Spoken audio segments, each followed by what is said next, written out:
అందరికీ వందనాలు. దేవుని నామానికి స్తోత్రాలు. ఈరోజు ఆరాధన మొదలు పెట్టుకునే ముందు ప్రార్థన చేసుకుందాం. మహాపరిశుద్ధమైన మా పరలోక తండ్రి, కృపగల దేవా, దయగల తండ్రి, మమ్మల్ని ఎంతగానో ప్రేమించిన గొప్పవాడు నాయన తండ్రి, మీకు ఎంతో లెక్కలేని స్తోత్రములు చెల్లించుకుంటున్నాం నాయన. ఈరోజు నాయన తండ్రి ప్రభా, నైనా తండ్రి ప్రభా, మీ వాక్యం ద్వారాను తండ్రి ప్రభా, తండ్రి ప్రభా, మీ యొక్క తండ్రి ప్రభా పాటల ద్వారా మహింపరచుకుని వేడుకొంచున్నాం తండ్రి ప్రభా. దేవా తండ్రి మాతో మాట్లాడుకుని వేడుకొంచున్నాం తండ్రి ప్రభా. మా జీవితాన్ని సరి చేసుకుని వెళుటకు తండ్రి మీ కృప దయచేయమని వేడుకొంచున్నాం తండ్రి ప్రభా. మీకు వాక్యం ద్వారా మమ్మల్ని బలపరుస్తూ వస్తున్న విధానం బట్టి కూడా తండ్రి మీకు స్తోత్రములు చెల్లించుకుంటున్నాం తండ్రి ప్రభా. మీరు మీ సహాయం దయచేసి కొందరు సమయాన్ని మీ చేతులకు అప్పగించుకుంటూ యేసయ్య నామములో వేడుకొంచున్నాం పరమ తండ్రి, ఆమేన్.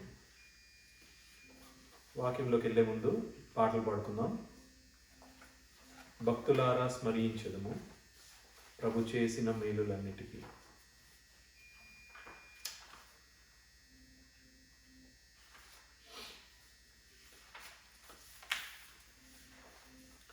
భక్తులారా స్మరించెదము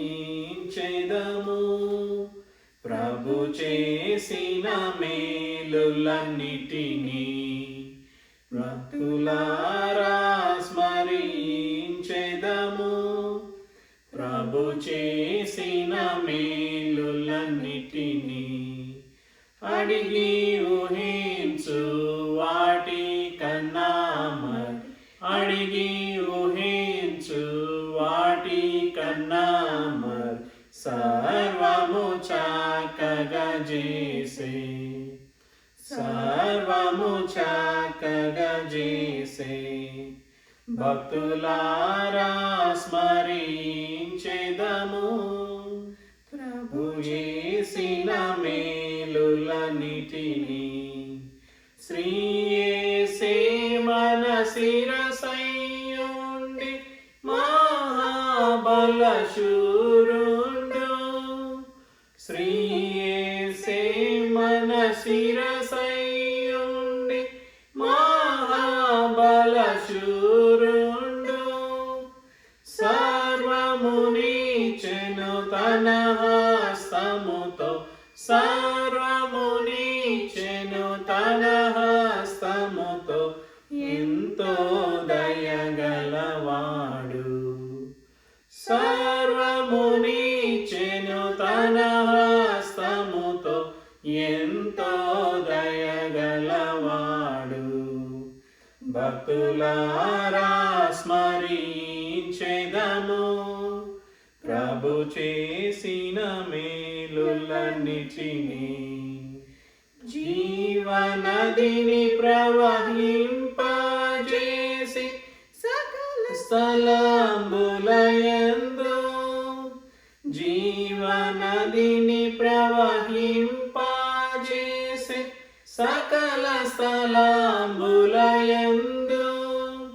లెక్కకు మించిన ఆత్మల తెచ్చే, లెక్కకు మించిన ఆత్మల తెచ్చే. ప్రభువే స్తోత్రార్హుండు. లెక్కకు మించిన ఆత్మల తెచ్చే. ప్రభువే స్తోత్రార్హుండు. భక్తులారా స్మరించెదము ప్రభు చేసిన మేలులన్నిటినీ. మన పక్షమున తానే పోరాడి సైతానును ఓడించే. మన పక్షమున తానే పోరాడి సైతానును ఓడించే. ఇంతవరకును ఆదుకొనెనుగా, ఇంతవరకును ఆదుకొనెనుగా. తన మహాత్మ్యము చూపే. ఇంతవరకును ఆదుకొనెనుగా. తన మహాత్మ్యము చూపే. భక్తులారా స్మరించెదము ప్రభు చేసిన మేలులన్నిటినీ.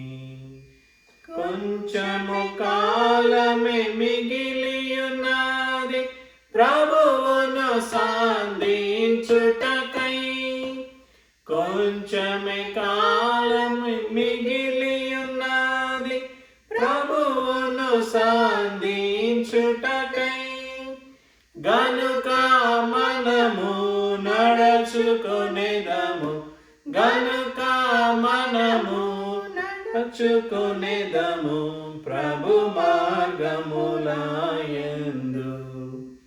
గనుక మనము నడుచుకొనేదము ప్రభు మార్గములయందు. భక్తులారా స్మరించెదము ప్రభు చేసిన మేలులన్నిటికీ. ఇంకో పాట. అనుదినం మా భారము భరించే దేవా అనిశము నీ మేళ్లతో. అనుదినము మా భారము భరించే దేవా అనిశము నీ మేళ్లతో నింపుచున్నావు, అనిశము నీ మేళ్లతో నింపుచున్నావు. సన్నుతించు మనిషము నా ప్రాణమయేసుని, సన్నుతించు మనిషము నా ప్రాణమయేసుని. పరిశుద్ధ నామమును పొగడుమెప్పుడు, పరిశుద్ధ నామమును పొగడుమెప్పుడు. ఒంటె బరువు దీవెనలు వీపున మోపే, ఒంటె బరువు దీవెనలు వీపున మోపే. అనుదినము మా భారము భరించే దేవా అనిశము నీ మేళ్లతో నింపుచున్నావు, అనిశము నీ మేళ్లతో నింపుచున్నావు. నా శరీరమున ముళ్ళు బాధపరచుచుండగా, నా శరీరమున ముళ్ళు బాధపరచుచుండగా. వేదనతో వేడగా ధైర్యమిచితివి, వేదనతో వేడగా ధైర్యమిచితివి. నా కృప నీకెల్లప్పుడు చాలునంటివి, నా కృప నీకెల్లప్పుడు చాలునంటివి. అనుదినము మా భారము భరించే దేవా అనిశము నీ మేళ్లతో నింపుచున్నావు, అనిశము నీ మేళ్లతో నింపుచున్నావు. అపరాధముతో మేము చిక్కుకొని ఉండగా, అపరాధముతో మేము చిక్కుకొని ఉండగా. నీ రక్తము చే మమ్ము విమోచించితివి, నీ రక్తము చే మమ్ము విమోచించితివి. నీదు కృపా మహదైశ్వర్యమును బట్టి, నీదు కృపా మహదైశ్వర్యమును బట్టి. అనుదినము మా భారము భరించే దేవా అనిశము నీ మేళ్లతో నింపుచున్నావు, అనిశము నీ మేళ్లతో నింపుచున్నావు. అన్నిటిలో నెప్పుడు సకల సంపదలతోను, అన్నిటిలో నెప్పుడు సకల సంపదలతోను.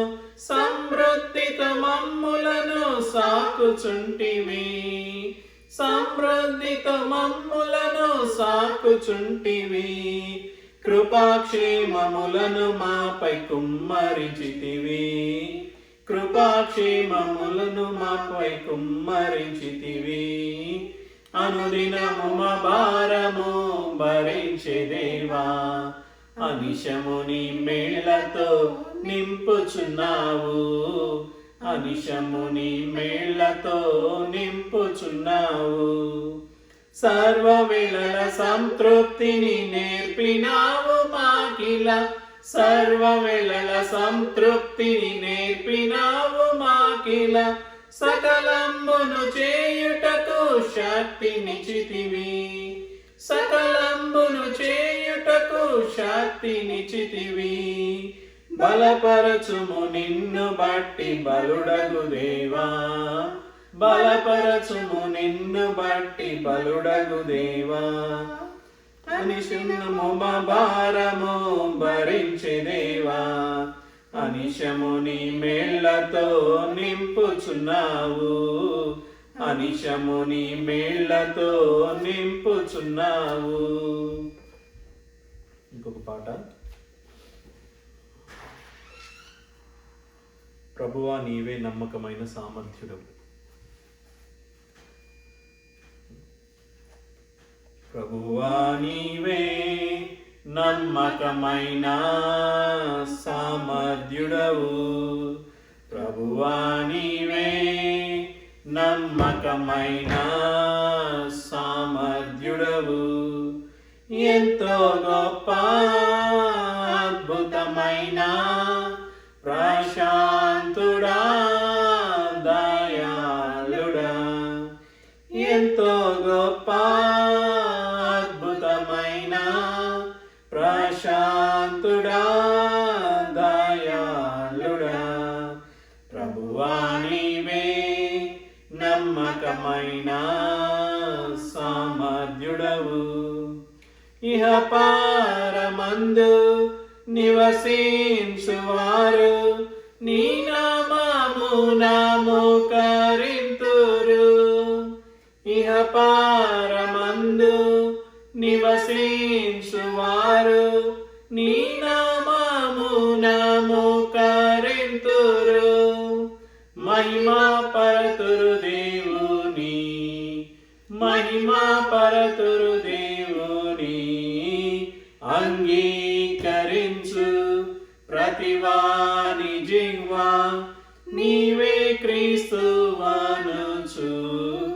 అంగీకరించు ప్రతివాని జిహ్వా నీవే క్రీస్తువనుచు.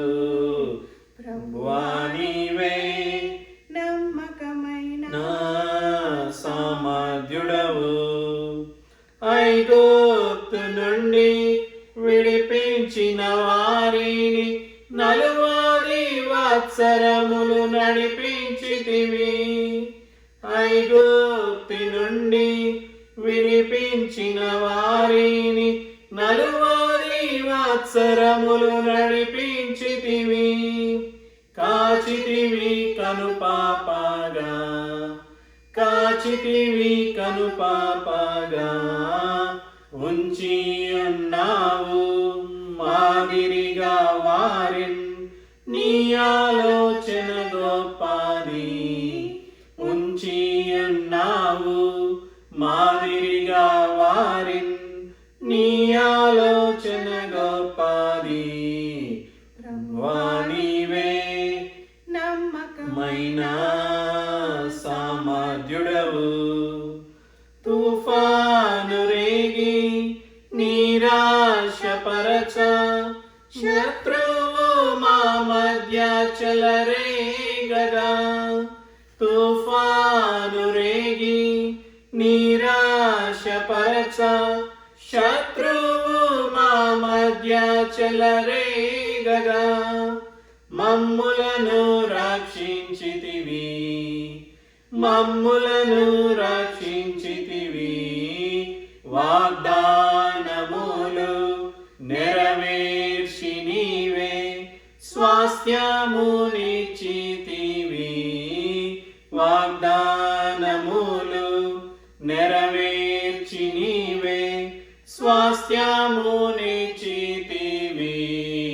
ప్రభువా నీవే నమ్మకమైన సామర్థ్యుడవు. ప్రభువా నీవే నమ్మకమైన సామర్థ్యుడవు.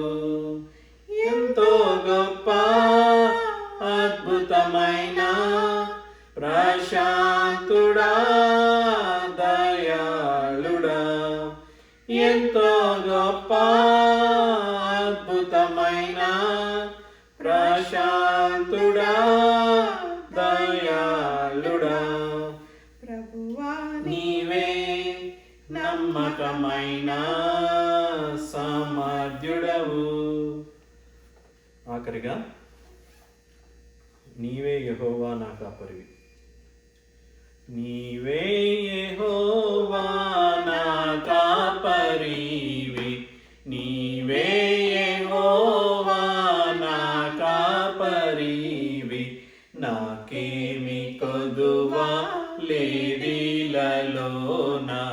నాకేమి కొదువా లేదిలలోన. పచ్చిక గల చోట్ల నన్ను చేర్చి స్వచ్ఛమగు జలము త్రాగనిచ్చి, పచ్చిక గల చోట్ల నన్ను చేర్చి స్వచ్ఛమగు జలము త్రాగనిచ్చి, నా ప్రాణమునకు సేదాను దీర్చి, నా ప్రాణమునకు సేదాను దీర్చి, నన్ను నడుపుము నీతి మార్గమున, నన్ను నడుపుము నీతి మార్గమున. నీవే యెహోవా నా కాపరివి, నీవే యెహోవా నా కాపరివి, నాకేమి కొదువా లేదిలలోన, నాకేమి కొదువా లేదిలలోన. గాఢాంధకార లోయలయందు పాడియుండి నేను సంచరించినను, గాఢాంధకార లోయలయందు పాడియుండి నేను సంచరించినను, తోడైయుండు నీ దొడ్డు కర్ర, తోడైయుండు నీ దొడ్డు కర్ర, దండముతో నీవాదరించెదవు, దండముతో నీవాదరించెదవు. నీవే యెహోవా నా కాపరివి, నీవే యెహోవా నా కాపరివి, నాకేమి కొదువా లేదిలలోన, నాకేమి కొదువా లేదిలలోన. శత్రువుల ఎదుట నీవు నాకు నిత్యమగు విందు సిద్ధపరచి, శత్రువుల ఎదుట నీవు నాకు నిత్యమగు విందు సిద్ధపరచి, నా తలను నెతో నంటియున్నావు, నా తలను నెతో నంటియున్నావు, నా గిన్నె నిండి పొర్లుచున్నది, నా గిన్నె నిండి పొర్లుచున్నది. నీవే యెహోవా నా కాపరివి, నీవే యెహోవా నా కాపరివి, నాకేమి కొదువా లేదిలలోన, నాకేమి కొదువా లేదిలలోన.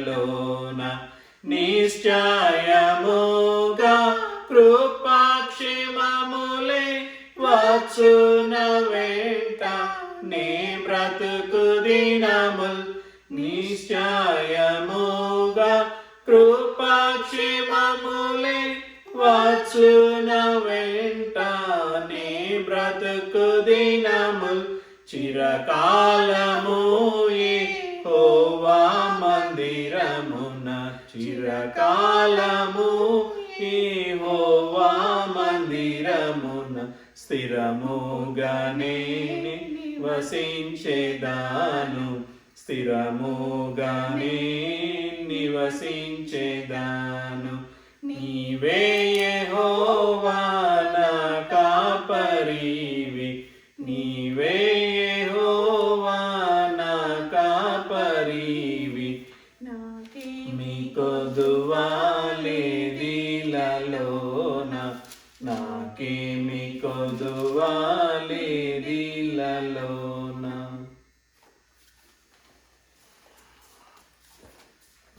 వాక్యం చూసుకునే ముందు కీర్తన 46 కీర్తనలు 46 అధ్యాయము నేను చదువుతాను. కీర్తనలు 46.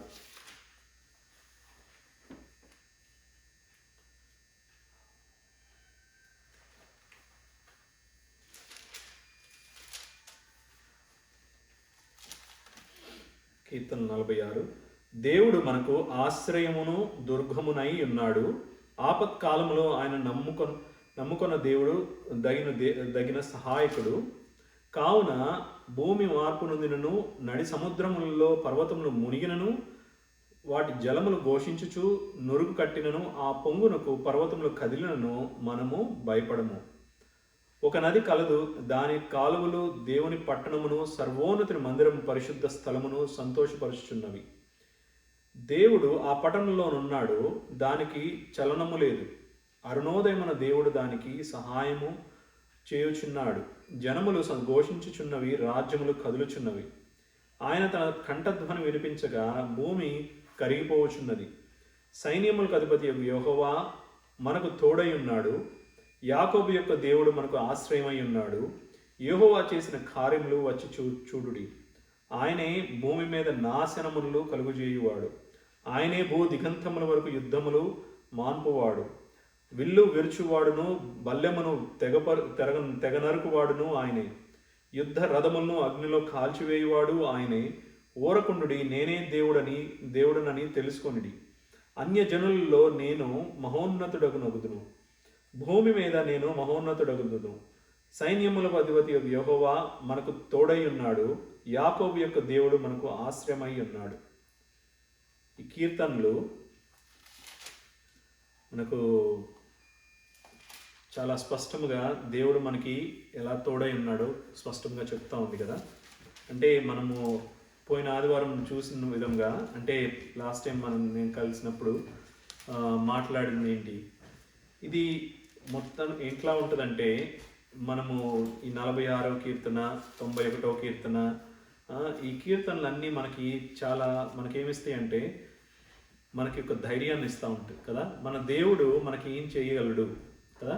అంటే మన దేవుడు ఈ లోకానికి వచ్చినప్పుడు దేవుడు ఏం చేశాడంటే ఆయన ఈ లోకానికి రావడం వల్ల ఒక కారణం ఏంటి, ఈ లోకానికి వస్తే మనము నిజంగా ఆయన యొక్క అంటే మనం ఆయనలో ఎదుగుతాం కదా. అంటే మన లోకానికి రావడానికి కారణం ఒకటి, మెయిన్ థింగ్ ఏంటంటే మన పాపం మనం ఏమైతే చేసామో అవి ఆయన యొక్క మీద వేసుకొని మనల్ని ఏం చేయాలనుకున్నాడు, మనల్ని పరిశుద్ధంగా ఉంచాలనుకున్నాడు. ఎందుకంటే మనల్ని తన తండ్రి ఎదుట పరిశుద్ధంగా నిలబెట్టాలని ఒక ఇదనమాట.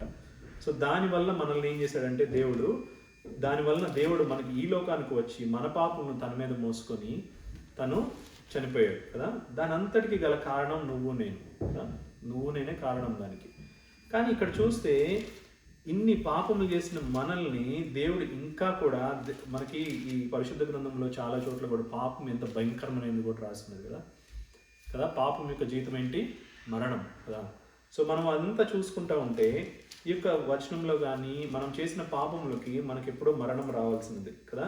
కానీ దేవుడు ఏమంటా ఉన్నాడంటే ఇక్కడ ఈ 46వ అధ్యాయంలో కానీ 91వ అధ్యాయంలో కానీ మనకు దేవుడు చెప్పింది ఒకటి ఏంటంటే, మనకెప్పుడు మన దేవుడు మనకు తోడై ఉన్నాడు, మనకి దేవుడు మన చుట్టూ ఆయన కంచె వేసి ఉన్నాడు అని చెప్తా ఉన్నాడు కదా.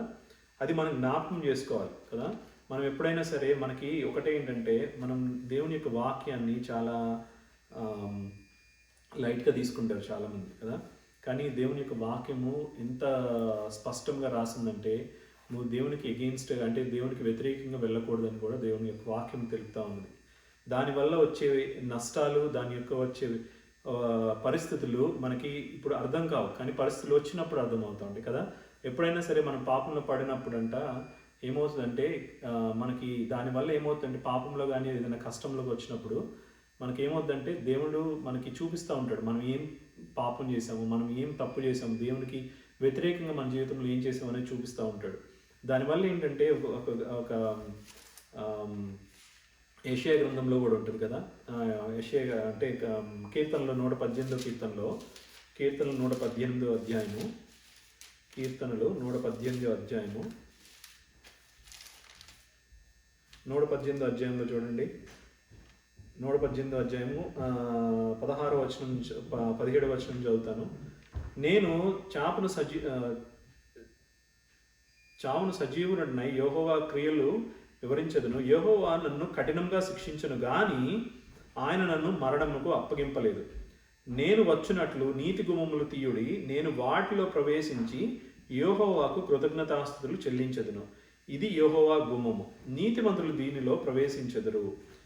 నీవు నాకు రక్షణాధారుడవై నాకు ఉత్తరమిచ్చి ఉన్నావు, నేను నీకు కృతజ్ఞతాస్తుతులు చెల్లించదును.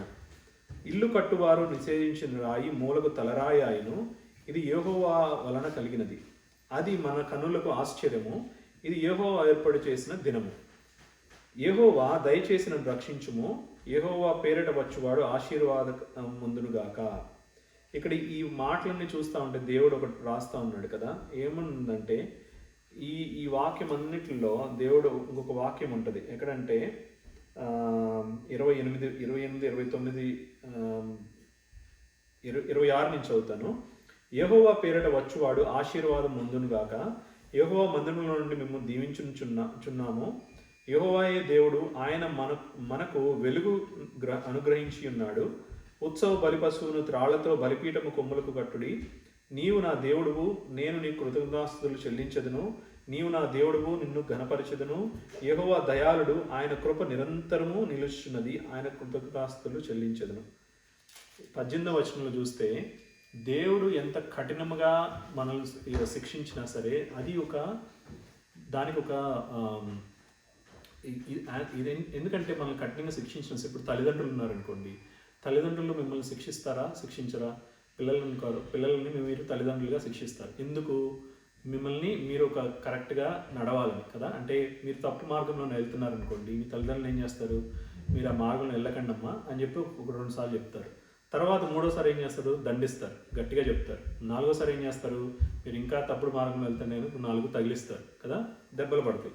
సో అదంతా ఏంటంటే అలానే దేవుడు కూడా మనకి చిన్నగా చెప్తాడు, చిన్న వాటి ద్వారా సూచనలు దేవుడు ఇస్తూ ఉంటాడు. కానీ మనకి ఏమవుతుందంటే మనం వాటిని పట్టించుకోకుండా తిరుగుతూ ఉంటాం. సో అప్పుడు ఏమవుతుందంటే దేవుడు మన యొక్క స్థితిలోకి, మన యొక్క కుటుంబంలో కానీ మన యొక్క పరిస్థితుల్లో కానీ ఒక కష్టం తీసుకొచ్చి పెడితే మనం ఆటోమేటిక్గా ఏంటంటే దేవుని వైపు తిరుగుతాం కదా. దేవుని వైపు తిరిగి అయ్యా నేను చేసిన తప్పులు, నేను చేసినవి ఇవి తప్పులు అంటాం కదా. అంటే అన్ని చేసినా సరే దేవుడు మన మీద ప్రేమతో మనల్ని ఆయన వైపు తిప్పుకొని మనల్ని కాపాడాలనే ఆశ అనమాట ఆయనకి అంత ప్రేమ మన మీద కదా. ఈ యొక్క 91వ కీర్తనలు కానీ 46 కానీ 118వ కీర్తనలు కానీ ఇవన్నీ దేవుడు ఎంత స్పష్టంగా ఆయనకి మన మీద ఉన్న ప్రేమ గురించి మాట్లాడుతున్నాడు. 1వ యోహానులో కూడా రాస్తాడు కదా. 1వ యోహాను 1:4లో కూడా ఉంటుంది కదా, 4:8లో దేవుని యొక్క ప్రేమ ఎంత గొప్పదైనది దేవుడు రాస్తూ ఉన్నాడు కదా. ప్రార్థన చేసుకుందాం. మహాపరిశుద్ధమైన మా పరలోక తండ్రి, కృపగలిగిన దేవా, దయగలిగిన తండ్రి, మమ్మల్ని ఎంతగానో ప్రేమించిన గొప్ప వాడవు నాయన తండ్రి, మీకు ఎంతో లెక్కలేని స్తుతులు స్తోత్రములు చెల్లించుకుంటున్నాం నాయన. పరిశుద్ధుడు నాయన తండ్రి, ప్రభా నాయన ఎంతో గొప్పవాడవు నాయన తండ్రి, మీకు సహాయం కొరకు వేడుకుంటున్నాం నాయన. దేవా తండ్రి, కొద్దిసేపు నాయన తండ్రి మీ వాక్యమును తండ్రి ప్రభా ధ్యానించిన ఎండుగా దయతో జ్ఞాపకం చేసుకుని వేడుకుంటున్నాం నాయన. మీరే మీ సహాయం దయచేయండి, మీ యొక్క కనికరం చూపించమని వేడుకుంటున్నాం తండ్రి. అద్భుతకరుడు నాయన తండ్రి ప్రభా, నేనైతే యోగ్యుని కాదు నాయన తండ్రి ప్రభా, మీరు మీ సహాయం దయచేయండి నాయన తండ్రి. మీ యొక్క కనికరం చూపించండి తండ్రి. మీ యొక్క తండ్రి ప్రభా ఆలోచనలు తండ్రి ప్రభా, నేను మీ యొక్క మాటలు నాయన తండ్రి నాలో ఉంచుకొని వేడుకుంటున్నాం తండ్రి. మాతో మాట్లాడమని వేడుకుంటున్నాం. మా జీవితాలను తండ్రి ప్రభా మేము సరి చేసుకొని నాయన తండ్రి మీ వైపు తిరిగి తండ్రి ప్రభా మేము మీ కొరకు నిలబడే వారంలో ఉన్నట్లు మీ కృప దయచేయమని వేడుకుంటున్నాం నాయన. మీరే తోడయండి, మమ్మల్ని ముందుకు నడిపించమని యేసే నామమున అడిగి వేడుకుంటున్నాం పరమ తండ్రి, ఆమేన్. మొదటిగా కొద్దిసేపు వాక్యం చూసుకుందాము. కీర్తనలు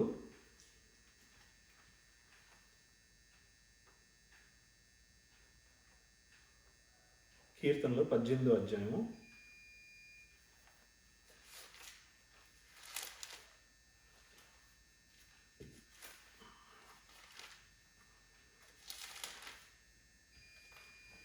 కీర్తనలు 18.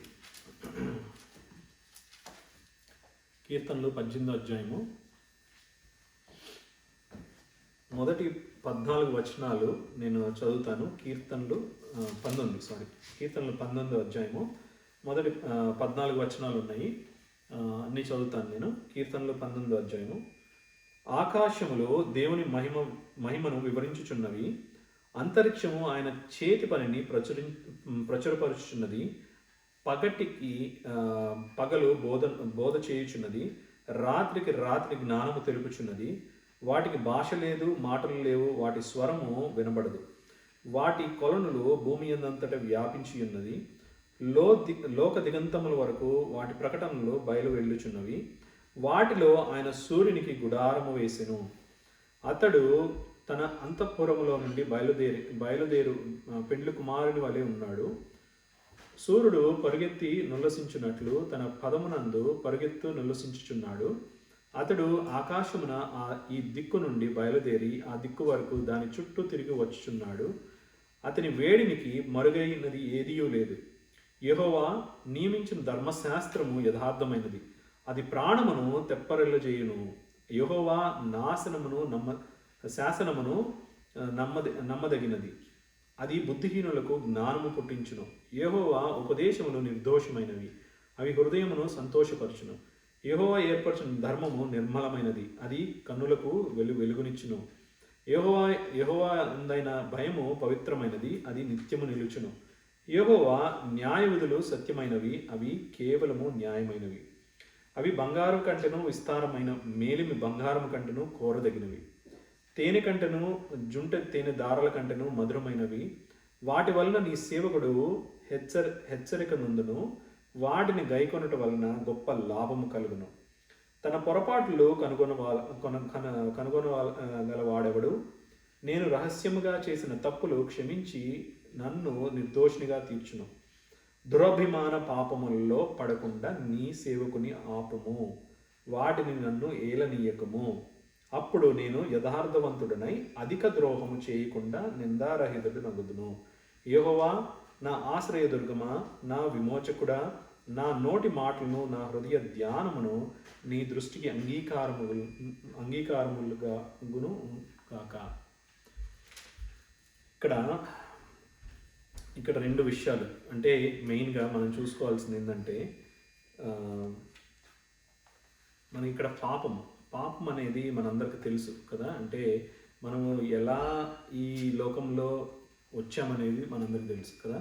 మనం పాపంతోనే ఈ లోకంలోకి వచ్చాం కదా. మనకి వేరేదేం లేదు. అంటే మనకి మామూలుగా దేవుడు చెప్తాడు కదా, మనకి పుట్టుకతోనే పాపంలో పుట్టాం కదా. కానీ ఇక్కడ ఏంటంటే దేవుడు చెప్పేది, పుట్టుకతోనే పాపంలో పుట్టాం కదా అని చెప్పి దేవుడు ఏం చేశాడు, దేవుడు ఈ లోకానికి వచ్చినప్పుడు ఆయన యొక్క కృప వలన, ఆయన యొక్క దయ వలన ఏం చేశాడు, ఆయన మనుష్య రూపంలో ఈ లోకానికి వచ్చి మన పాపములు మనకు శిక్ష రావాల్సిన పాపములు ఆయన మీద వేసుకొని ఆ శిక్ష ఆయన మీద వేసుకున్నాడు కదా. కానీ ఈ పాపముల గురించి చూస్తే, ఈ పాపములు మనం ఇదంతా ఏంటంటే, మనం ఈ వీడియో కానీ వీళ్ళందరూ మనం చూసేది ఎవరు, మనం అందరము క్రైస్తవులమే కదా. మోస్ట్లీ అందరం క్రైస్తవులమే, మెజారిటీ ఆఫ్ అందరం క్రైస్తవులమే. కానీ ఈ యొక్క వాక్యం కూడా క్రైస్తవులకే, మెయిన్గా క్రైస్తవులకే. ఎందుకంటే పాపంలో పుట్టిన వారము, రక్షింపబడిన వారము మనం కదా, రక్షింపబడిన వారం మనం. కానీ ఇక్కడ రెండు విషయాలు జ్ఞాపకం చేసుకోవాలి. పాపములో మళ్ళీ అలా అని మళ్ళీ రక్షింపబడిన తర్వాత పాపంలో పడరా అంటే పడతారు. కానీ అక్కడ రెండు విషయాలు జ్ఞాపకం చేసుకోవాలి. ఒక పాపం ఏంటంటే అది పాపము అని తెలియక చేసిన పాపం. ఇంకొకటి ఏంటంటే ఆ పాపము దేవునికి వ్యతిరేకమని తెలిసినా సరే చేసిన పాపము కదా. సో ఈ రెండు విషయాలు చూస్తే కనుక ఇది మనకి దేవుని విషయంలో ఇది మనకు చాలా క్లియర్గా, దేవుని విషయంలో ఇది మనకు చాలా క్లియర్గా రాసుంది. ఏంటంటే దేవుడు కూడా ఇట్లాంటి విషయాల్లో మనకి ఎప్పుడు ఒకటే చెప్తూ ఉంటాడు, ఏంటంటే దానికి ఎంత దూరంగా అయితే అంత దూరంగా ఉండమని చెప్తూ ఉంటాడు. ఇది ఎస్పెషల్గా ఈ యొక్క వాక్యం ఏంటంటే, ఇది ఈ 19వ అధ్యాయము 13వ వచనం, ఇది మెయిన్ మనకి ఇవాళ. 13వ వచనం మనకి మెయిన్ ఏంటంటే, ఇది ఏంటంటే మళ్ళీ చదువుతాను ఆ ఒక్క వచనము. దురభిమాన పాపములలో పడకుండా నీ సేవకుని ఆపము. దురభిమాన పాపం కదా. దురభిమాన పాపము అంటేనే మనకి దేవుని గురించి నిజం తెలిసిన తర్వాత, దేవుని గురించి అన్నీ తెలుసు, నీకు నాకు దేవుడికి ఏది ఇష్టం లేదో, దేవునికి నువ్వు ఏది చేస్తే కోపం వస్తుందో, దేవునికి ఎలా మాట్లాడితే కోపం వస్తుందో, దేవుడికి దేవుని దృష్టిలో ఏది పాపమో నీకు నాకు అందరికీ తెలుసు కదా. ఏంటి, కొన్ని ఎగ్జాంపుల్స్ తీసుకుందాం. అంటే కొన్ని ఉదాహరణలు తీసుకుంటే, ఎదుటి వారి మీద కోపం కదా, అంటే కోపం ఉన్న పాపమే, భయం ఉన్న పాపమే కదా, కుళ్ళున్న పాపమే కదా. ఎదుటి వాళ్ళ గురించి మనం పైకి ఏమో నవ్వుతూ మాట్లాడి ఎదుటి వాళ్ళని గురించి లోపల ఏదేదో అనుకోవటం కూడా పాపమే కదా. ఇలా దేవుడి గురించి, దేవుని ఆజ్ఞాక్రమమే పాపం కదా. ఒకటి మెయిన్ ఏంటంటే, దేవుడు మనకి కొత్త నిబంధన గ్రంథంలో 2 ఆజ్ఞలు మెయిన్గా ఇస్తాడు కదా. 2 మెయిన్ ఆజ్ఞలు ఏంటి మనకి ఇచ్చింది? దేవుణ్ణి ఒక్కడనే పూజించమని కదా. ఆయన ఒక్కడే దేవుడు అని చెప్పాడు, ఆయన తప్ప ఇంక వేరే దేవుడు లేడు. ఇంకొకటి ఏంటి, ఎదుటి వాళ్ళని నీ వల్ల నీ పొరుగు వారిని ప్రేమించమన్నాడు కదా. ఈ 2 ఆజ్ఞలే దేవుడు మెయిన్ ఇచ్చింది. ఈ 2 ఆజ్ఞల్లో పాత నిబంధన గ్రంథ ఆజ్ఞలన్నీ ఇమిడి ఉన్నాయంట కదా. ఈ 10 ఆజ్ఞలు ఏవైతే ఉన్నాయో, ఈ ఆజ్ఞలన్నీ కూడా పాత నిబంధనలు ఇచ్చిన మోషేకి ఇచ్చిన 10 ఆజ్ఞలు ఉన్నాయి కదా మనకి. ఆ ఆజ్ఞలన్నీ కూడా ఈ 2 ఆజ్ఞలు దేవుడు ఇచ్చిన ఆ ఆజ్ఞల్లో నిమిడి ఉన్నాయంట కదా. సో ఇట్లా చూసుకుంటే ఈ 2 ఆజ్ఞల్లో ఫస్ట్ది దేవుణ్ణి పూజించడం, అంటే దేవుణ్ణి మాత్రమే ఆరాధించడం మనకి ఇచ్చిన ఆజ్ఞ. అది కదా. మనం క్రైస్తవులంగా ఇంకా వేరే గుళ్ళకి కానీ అట్లాంటివి వెళ్ళాం కాబట్టి అది ఓకే. రెండోది, నిన్ను వల్ల నీ పొరుగు వారిని ప్రేమించడం, అది ఇంకో ఆజ్ఞ కదా. దీన్ని చూసుకుంటే కనుక ఇది మనకి దృష్టిలో మనకి ఏంటంటే, ఎవరి మీద మన అందరికీ తెలుసు, ఎదుటి వాళ్ళని నాలాగా ఎలా చూసుకుంటామని ఒక క్వశ్చన్ కదా, అందరికీ ప్రశ్న అనమాట. నాలానే ఎదుటి వాళ్ళని ఎలా చూసుకుంటాం? దేవునికి అదే మనలో రావాల్సిన ఆ యొక్క మార్పు కదా. దేవుడు ఈ లోకంలో ఉన్నప్పుడు ఆయన వల్లే, ఆయనకి ఏదన్నా వేరే వాళ్ళకి ఏదైనా కష్టం వచ్చినా సరే, ఆయన ఈ లోకంలో ఉన్నప్పుడు వేరే వాళ్ళని ఎలా చూశాడో, వేరే వాళ్ళని ఎటువంటి కోపంతో కానీ, ఎటువంటి ఈర్ష్యతో కానీ, ఎటువంటి ద్వేషంతో కానీ, లేకపోతే ఎటువంటి కుళ్ళుతో కానీ ఏమి చూడలేదు కదా. దేవుడు ఎలా ఉన్నాడో, దేవుని యొక్క ఎవరన్నా తిట్టినా సరే, ఎవరన్నా కొట్టినా సరే, దేవుడు ఎలా అయితే ఆయన యొక్క రియాక్షన్ ఉందో, అంటే ఆయన ఎలా ప్రదర్శించాడు, ఆయన యొక్క జీవితాన్ని ఎలా మనకు ప్రదర్శించాడో బైబిల్లో, అదే విధంగా మనల్ని ఉండమని కోరుకున్నాడు కదా. అయితే ఇక్కడ మనం చూసుకుంటున్న మెయిన్ అంశం ఏంటంటే పాపం కదా, దురభిమాన పాపంలో ఇప్పుడు మెయిన్కి మనకి ఏంటంటే, పాపములు అందరు చేస్తారు. మనకేంటంటే పాపం అనేది అలా మనం పాపం చేయకుండా ఎలా ఉంటాము అంటే, పాపం చేస్తారు కానీ ఎలాంటి పాపం చేస్తారు నీకు తెలుసు. ఒక ఉదాహరణకి ఏదన్నా అబద్ధం అనుకోండి. అబద్ధము ఒక దేవునికి వ్యతిరేకంగా అబద్ధం చెప్పడం అంటే పాపం కదా. అంటే దేవుని దృష్టిలో అబద్ధం చెప్పడం అంటే పాపం కదా. అలా అని పాపం అన్నప్పుడు నీకు తెలుసు దేవుని దృష్టిలో అబద్ధం చెప్పడం పాపం అని, కానీ నువ్వేం చేస్తావంటే వెళ్ళి, నీకు తెలిసినా సరే కదా, నీకు తెలిసిన పాపం అబద్ధం చెప్పడం పాపం అని తెలిసినా సరే నువ్వు వెళ్ళి ఎదుటి వాళ్ళకి అబద్ధం చెప్తావు కదా. దాన్ని దురభిమాన పాపం అంట కదా. ఇంకా కొన్ని పాపం అజ్ఞానంతో వచ్చిన పాపం, అజ్ఞానం యొక్క పాపం అన్నమాట. అంటే అది పాపము అని తెలియదు కొంతమందికి. ఒకటి చెప్తాను ఎగ్జాంపుల్గా. అంటే ఉదాహరణకి ఒకటి ఎజ్కేల్ రాసిన గ్రంథం 45వ అధ్యాయం 20వ వచనం చూస్తే కనుక అక్కడ రాసి ఉంది చూడండి. తెలియక తప్పిపోయిన వారిని విడిపించున్నట్లుగా మందిరమునకు ప్రాయశ్చిత్తము చేయుటకై అని చెప్పి అక్కడ రాసింది కదా. తెలియక తప్పిపోయిన వారికి కదా, తెలియక తప్పిపోయిన వారికి. సో ఇదేంటంటే, ఎవరైతే తెలియదో దేవుని యొక్క వాక్యము వారికి ఎవరికైతే తెలియదో, లేకపోతే ఇది దేవునికి వ్యతిరేకమని తెలియదో, వాళ్ళు ఎవరైతే అది నీకు నాకు అంటే పాపం చేసిన వాళ్ళకి అది పాపం అని తెలియక చేస్తారు చూడండి, వాళ్ళు అజ్ఞానంతో యొక్క పాపం చేసినట్టు కదా. అది పాపము అని తెలిసిన తర్వాత చేసిన వాళ్ళు దురభిమాన పాపం అంటారు కదా. అజ్ఞానంతో చేస్తే ఎవరన్నా చెప్పలేదు అది పాపము నువ్వు చేయకూడదు అని చెప్పలేదు అనుకో, అది ఆయన యొక్క అజ్ఞానంతో కొద్దీ చేశాడు అనుకోవచ్చు కదా. అదే ఇంకొక ఉదాహరణ ఉంది మనకి, ఒకటో తిమోతి రాసిన గ్రంథం, 1 తిమోతి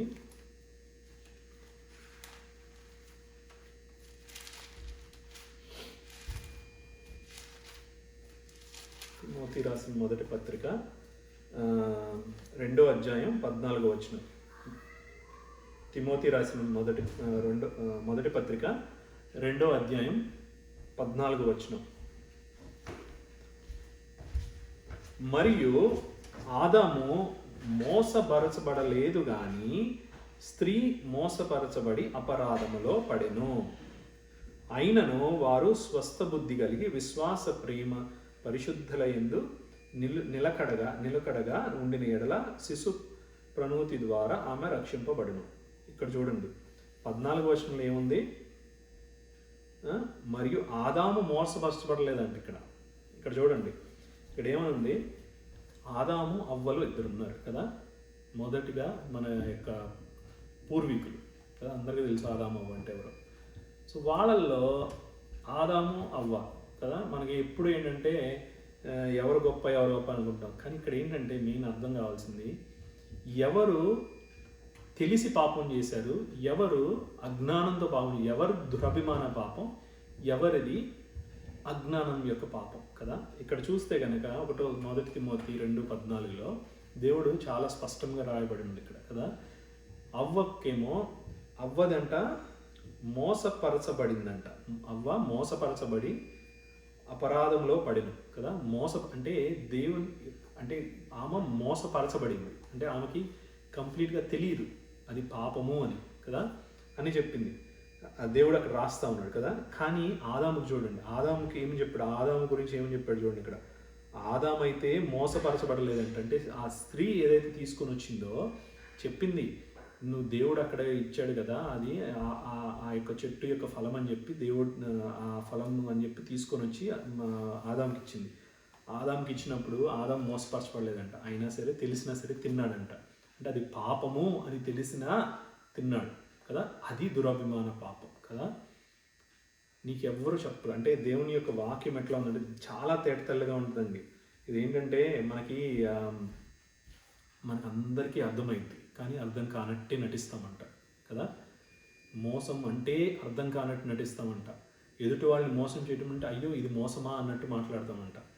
అది అట్లాంటి అంటే మనకు అన్నీ తెలుసు, కాకపోతే ఏంటంటే దాన్ని మన యొక్క పరిస్థితుల వల్ల మనం ఏం చేస్తామంటే పరిస్థితుల మీద నిలబడాలంటే అప్పుడప్పుడు ఇట్లాంటివి చేయాల్సి వస్తుందండి అని మనం చెప్పుకుంటూ ఉంటాం. అంటే మన యొక్క స్థితిని మనము సమర్థించుకుంటూ ఉంటామంట కదా. ఏది దేవుని యొక్క వాక్యానికి వ్యతిరేకంగా వెళ్ళి మన యొక్క పనుల్ని మన యొక్క క్రియల్ని మనం సమర్థించుకుంటూ మనల్ని నడుస్తూ ఉంటామంట. అది దురభిమాన పాపం. అంటే మన యొక్క స్వక్రియలను మనం సమర్థించుకోవడం కదా. మనం చేసింది పాపమే, చేసింది దేవునికి వ్యతిరేకమైన పాపమే, కానీ మనం ఏం చేస్తూ ఉంటామంటే దాన్ని సమర్థించుకుంటూ దేవునికి నిలబడుతూ ఉంటాం, అలా జీవిస్తూ ఉంటాం. ఈ పాపానికి దేవుడు ఇంకొకటి ఇక్కడ ఉన్నాడు, ఒకడు ఏం రాస్తూ ఉన్నాడంటే దేవుడు ఈ పాపం అనేది, ఈ దురభిమానం పాపం అనేది దేవుడు ఇంకొక వచనాల్లో కూడా రాస్తూ ఉంటాడు. ఎలా ఉంటుందంటే మనకి మామూలుగా పాపానికి జీతం మరణం కదా. ఇక్కడ ఈ యొక్క పాపము దీనికంట క్షమాపణ కూడా లేదంటండి. ఈ దురభిమాన పాపంకి క్షమాపణ లేదు అని చెప్పి రాశాడు దేవుడు కదా.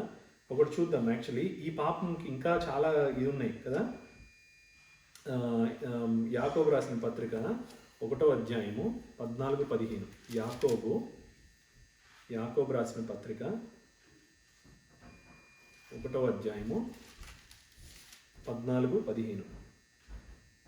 ఇక్కడ చూస్తే ప్రతి వాడును తన స్వకీయమైన దురాశ చేత ఈడ్వబడి మరులు కొల్పబడిన వాడై శోధింపబడును.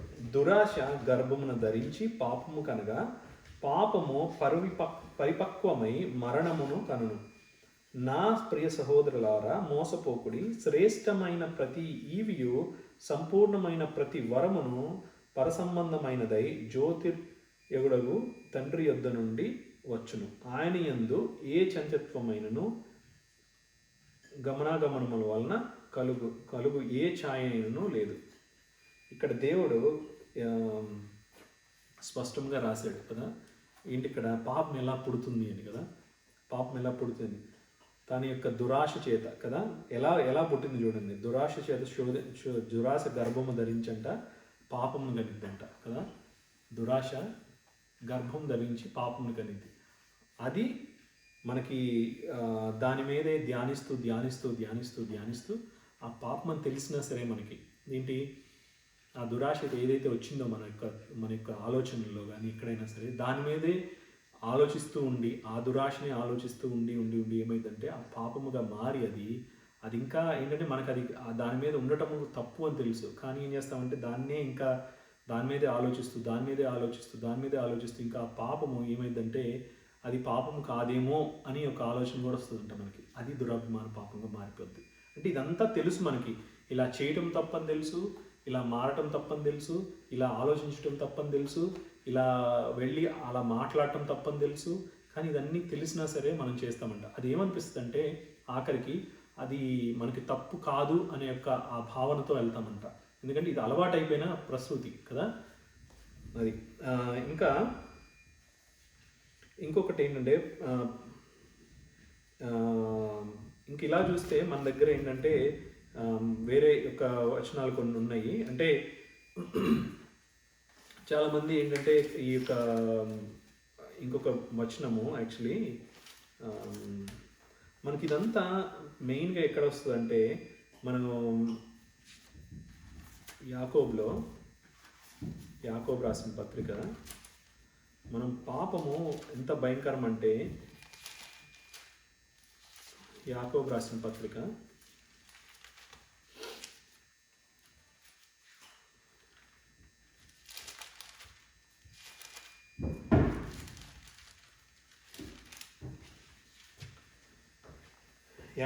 పత్రికలోనే ఇప్పుడు ఇంత చూసాం కదా. యాకోబు రాసిన పత్రిక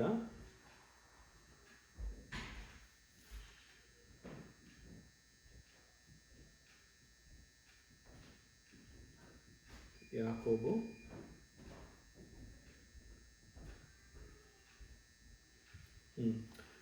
రాసిన పత్రికలో 12వ వచనం 1వ అధ్యాయం 12వ వచనంలో, శోధన సహించువాడు ధన్యుడు, అతడు శోధనకు నిలిచిన వాడే ప్రభువును తన్ను ప్రేమించు వారికి వాగ్దానము చేసిన జీవ కిరీటం పొందును. దేవుడు కీడు విషయమై శోధింపనేరడు, ఆయన ఎవరిని శోధింపడు గనుక ఎవడైనా శోధింపబడినప్పుడు నేను దేవుని చేత శోధింపబడుచున్నానని అనకూడదు. సో ఇది ఒకటి జ్ఞాపకం చేసుకోవాలి. మనం ఎన్నోసార్లు ఏంటంటే మనకి ఎప్పుడైనా శోధన వచ్చిందనుకోండి, ఏం చేస్తూ ఉంటాము, మనకి ఇది ఎంత దేవుని దగ్గర నుంచి వచ్చింది శోధన అని చెప్పి అనుకుంటా ఉంటాం. కానీ మనం చేసిన క్రియలు ఉంటాయి చూడండి, ఏదైతే పాపం మనం చేసామో, ఏదైతే దేవునికి వ్యతిరేకంగా వెళ్ళామో, అప్పుడు మనకి ఏంటంటే ఇప్పుడు మనం దేవునికి వ్యతిరేకంగా వెళ్తున్నామా లేదని ఆలోచన ఉండదంట. కానీ మనం ఎప్పుడైతే శోధనలోకి వస్తామో అప్పుడు ఆలోచన వస్తుందో, అప్పుడు ఏమైనా వస్తుంది, ఇది దేవుడు పంపించింది శోధనే అని చెప్పి ఆలోచన వస్తుందంట. కానీ ఇక్కడ దేవుడు క్లియర్గా రాస్తా ఉన్నాడు చూడండి, అది దేవుడు పంపించిన శోధన, నీ యొక్క క్రియలు, నీ యొక్క పాపం వల్ల నీకు వచ్చే శోధన కదా. సో ఇక్కడ ఇంకొకటి చూడండి, మనం ఇలాంటి పాపములన్నీ ఉన్నాయి కదా, ఈ యొక్క పాపములన్నీ చూసుకుంటే కనుక దేవుడు మనకు ఒకటి జ్ఞాపకం చేస్తూ ఉన్నాడు. ఈ యొక్క పాపం ఏదైతే ఉందో, మనం ఎన్నోసార్లు దేవుని దగ్గరికి వెళ్ళి ఈ యొక్క దురాభిమాన పాపం గురించి, దావీదు కూడా ఆ దురాభిమాన పాపంలో పడినవాడే ఒక ఉదాహరణకి. ఎందుకంటే ఆ యొక్క దేవుడు దావీదు ఎప్పుడైతే ఆ యొక్క వ్యభిచారంలో పడ్డాడు, అంటే ఆ యొక్క పాపం చేశాడు బర్షిబాతో కదా, పాపం చేసినప్పుడు ఆ యొక్క పాపంలో నుంచి దావీదుకు తెలుసు అది పాపము అని, అది ఒక దురాభిమాన పాపమే. కానీ దావీదుకి దేవునికి ఉన్న సంబంధం చూశారు. దేవుడు ఏమంటాడు, నా యొక్క హృదయానుసారి అని చెప్పి దావీదుని సాక్ష్యం ఇచ్చాడు. కానీ అది ఎలా దేవుడు, మరి దురాభిమాన పాపం కదా, మరి ఎలా దేవుడు క్షమించాడు అంటే అది దావీదుకి దేవునికి ఉన్న సంబంధం కదా. మనం చాలాసార్లు ఇది చాలామందికి కూడా డౌట్స్ ఇవి. ఎందుకంటే ఆ పరస్పర సంబంధం ఏదైతే ఉందో ఇద్దరికి, తర్వాత దావీదు ఎంతలా పశ్చాత్తాపడి దేవుని యందు క్షమాపణ అడిగాడో, అది యొక్క మిగతా గ్రంథాలన్నింటిలో, ఈ కీర్తనలన్నింటిలో దేవుని గురించి దావీదు మాట్లాడితే చూస్తే కనుక అది మనకి క్లియర్గా అర్థమవుతూ ఉంటుంది కదా. అలానే మనం ఇప్పుడు కూడా ఇంకోటి చూద్దాం. ఈ పాపముల వల్ల మనకి ఏమవుతుంది, మనకి ఈ ఇక పాపం మనకి అందరికీ తెలుసు. కాకపోతే ఇక్కడ ఏముంటుందంటే మన పాపం వల్ల మనం ఏం చేయాలి, మనకి మన జీవితంలో పాపం ఉందనుకోండి. ఇప్పుడు మనకు తెలిసింది, ఇప్పుడు మన పాపం ఉంది, నేను ఈ యొక్క దురభిమాన పాపంతో ఇట్లా ఉన్నాను అంటే కనుక నువ్వు కూడా దేవుని దగ్గరికి వెళ్ళి నువ్వేం చేయాలి అంటే కనుక నువ్వు వెళ్ళి అది ఒప్పుకో. ముందు అసలు నువ్వు ఏ దురభిమాన పాపంతో నీ యొక్క జీవితంలో నువ్వు నివసిస్తున్నావో తెలుసుకో ఫస్ట్. అది అబద్ధం కావచ్చు, అది ఒకరిని తిట్టడం కావచ్చు, ఇంకొకరి గురించి చెడుగా మాట్లాడటం కావచ్చు, ఒకరి మీద కోపం కావచ్చు, ఒకరి మీద నసుక్కోవటం కావచ్చు, ఒకరి మీద ఏదైనా కుళ్ళు కావచ్చు, ఒకరి జీవితాన్ని చూసి కుళ్ళు పడటం కానీ ఏదైనా అవ్వచ్చు కదా. ఏదైనా అవ్వచ్చు, అదంతా దురభిమాన పాపం. ఎందుకంటే మనకు తెలుసు అది పాపం అని, కానీ ఇంకా దానిలో నివసిస్తూ ఉన్నామంట. దాన్ని అది ఎలా మనము దేవుని దగ్గరికి వెళ్ళి ఇప్పుడు ఎలా క్షమాపణ అడగొచ్చు అంటే కనుక ముందు స్టార్ట్ చేయాల్సింది ఎక్కడ చూద్దాం. మొదటి యోహాను 1:9. మొదటి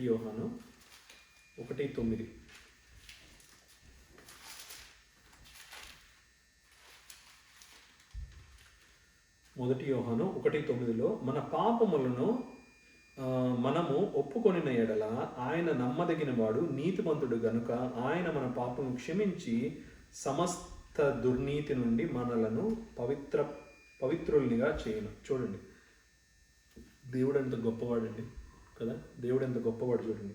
ఏమంటున్నాడు, మన పాపములు మనం ఒప్పుకొనిన ఎడల ఆయన నమ్మదగిన వాడంట, నీతిమంతుడు అంట కదా. నీతిమంతుడు గనక ఆయన మన పాపం క్షమించి సమస్త దుర్నీతి నుండి ఆయన విడిపిస్తాడంట కదా.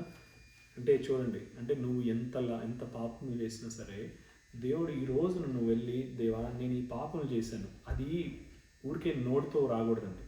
నోటితో ఎప్పుడు కూడా దేవుని దగ్గరికి వచ్చి, దేవా నేను ఈ తప్పులు చేశాను క్షమించు అని చెప్పి ఊరికే నోటికి వెళ్ళి అంటే కనుక అది దేవుని దగ్గరికి వెళ్ళి అంటే అది కుదరదు. కానీ దేవుని దగ్గరికి వచ్చి నీ యొక్క హృదయాంతరంగంతో వెళ్ళి దేవుని దగ్గరికి వెళ్ళి, దేవా నేను తప్పులు చేశాను నన్ను క్షమించు అని చెప్పి ఆ యొక్క హృదయం ఏదైతే ఉందో ఆ హృదయంతో వెళ్ళి దేవుని దగ్గరికి క్షమాపణ అడిగితే కనుక ఏమంటున్నాడు దేవుడు, నీ యొక్క సమస్త దుర్నీతిని నీ నుండి దూరం చేస్తానంటున్నాడు కదా.